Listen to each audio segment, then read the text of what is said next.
Hey ladies, I just wanted to welcome you all to my small group challenge. As you will see, this will be a small intimate challenge, which allows for me to be able to focus on each of you even more and give you my 100% undivided attention. I hope you guys enjoy this and just give it your 100% effort.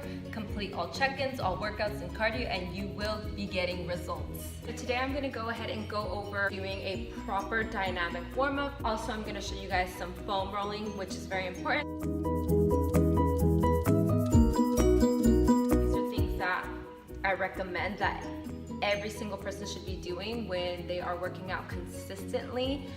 You guys are going to be working out consistently on a weekly basis, so you got to make sure that you also work on your recovery, because if you don't, you are going to start experiencing a lot of muscle tightness, and we don't want that because that also puts you at higher risk of injury. So before I get into it, I do want to let you guys know that there are a whole bunch of other exercises, warm-ups, stretches that you guys can be doing. You are not limited to only these. I just find these to be very helpful. The more you do it, honestly, you're only gonna get more benefit out of it. Okay, so for upper body, this is going to be a dynamic warm-up, and dynamic warm-ups you want to do before you start your workouts. So whenever you come into the gym, you always want to do a warm-up, okay? Whether that's you getting on the elliptical, getting a warm-up, moving your arms, moving your whole body, treadmill, jogging, the bike, whatever it is that gets your blood flowing. Or you could also always do like jumping jacks if you prefer not to be on the cardio machines, or you could always do light jogging as well. So that's what you do first. You want to warm up for at least 5 to 15 minutes. Everyone's different. Some people feel good at 5 minutes. Other people feel like they need 10 minutes, even 15 minutes. After you have done your warm up, you are then going to do a dynamic warm up, which is going to help get your muscles prepared and lubricated for the exercises that are to come. Right now, I'm gonna go ahead and show you guys upper body, an upper body dynamic warm-up. This also helps decrease your risk of injury, and it helps you perform at better optimal levels. You're gonna start off with these right here, okay? Honestly, I don't know what these are called, but you're just moving your arms in and out, stretching out your shoulders, your pecs, your arms, your core, okay? So you're gonna go ahead and you're going to do 10. So 1. When doing this, you wanna make sure that you're not like going super excessive, because remember, you're just starting to warm up and you don't wanna pull a muscle. Second one's gonna be, you're gonna be going over your head. So arms up and down. You're doing 10 of these as well, okay? Don't count my reps because my reps are gonna be off. I'm just trying to show you guys this so you guys can do it on your own. Here, 10 forward, okay, medium. You guys could always go small and big too, but for this one, I'm just having you do 10 regular arm circles, okay? And if you start feeling the burn a little bit, that's totally normal, okay? Getting those shoulders nice and warmed up. Then you're gonna go reverse, and you're gonna do 10 reverse as well. You wanna go here, okay? And we're stretching out the lats, also your core, your obliques.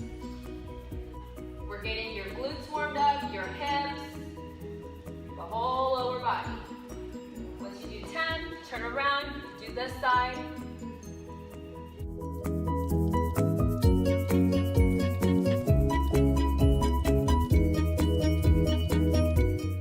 Next one's butt kicker.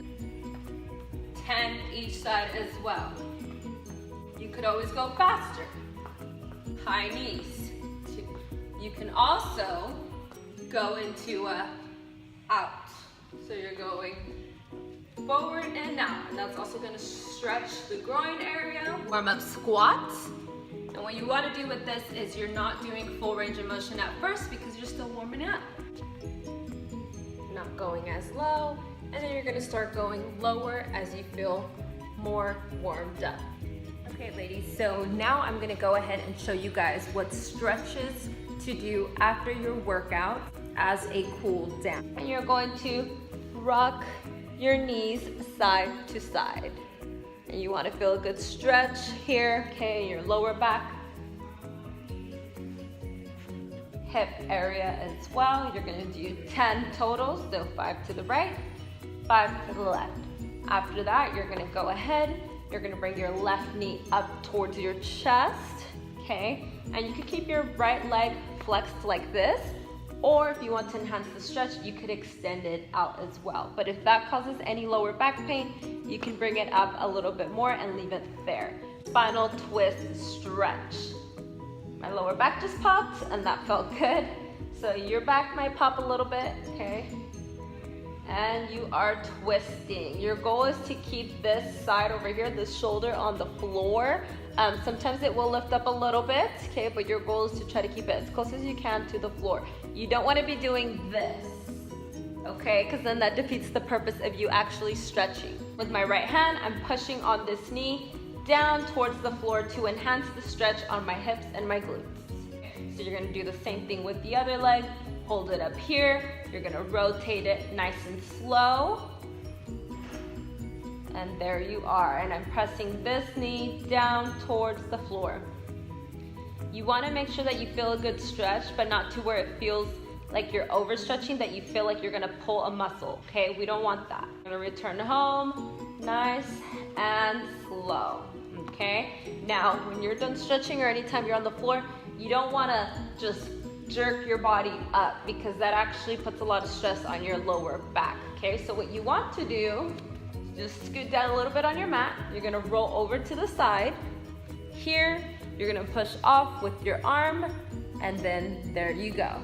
Ta-da, safety first. You're gonna lean forward, nice and slow. If you notice, I'm going slow. I'll put my elbows down on the floor first, relax my back. My hat's in the way, but you can relax your head on the floor. And then you can extend your arms out even more. Down and up. Now this stretch may not feel good for everyone. So if this doesn't feel good to you, then you don't have to do it unless your doctor tells you or recommends for you to do it. Stretch, okay, foot is forward. Your goal is not to compress your lower back and to hyperextend. Your goal is to bring your pelvis forward, okay? So let me show you guys with this leg so you can see better. So goal is not to bend the back. It is to bring your hips forward, and you want to feel the stretch here on your hip flexors, okay? So I feel the stretch right now. Bringing your legs out, here, crossing, and you're reaching, stretching over here. When you bring this arm over, you're also gonna feel a stretch in your upper back as well, but you should be feeling a stretch on your hamstrings right here. And then you switch sides. Ta-da. This is a foam roller, and this is very helpful with recovery. It's like a self-massage. Anytime if you're tensed up, if you're experiencing lower back pain or tightness in your legs, this is your go-to when you can't go and get a massage. But also too, I recommend it for every day in general as well. Okay, so if you see, I'm going to sit on it with my left glute first. So I'm gonna get my hips, okay? We're gonna roll out right here. Your goal is to find a spot where you are tensed up. So say I'm right here and I'm like, ooh, that feels tensed up. What you wanna do is you wanna hold it for about 10 to 20 seconds. It's gonna hurt a little bit, okay, but it's supposed to help release tension. Then after that, you can roll around and then look for another trigger point. Also too, if you don't have triggers, that's fine. It also works as a little massage, helps to get the blood flowing as well. Now, as you can see, I'm gonna go into my back, and then I start doing my lower back.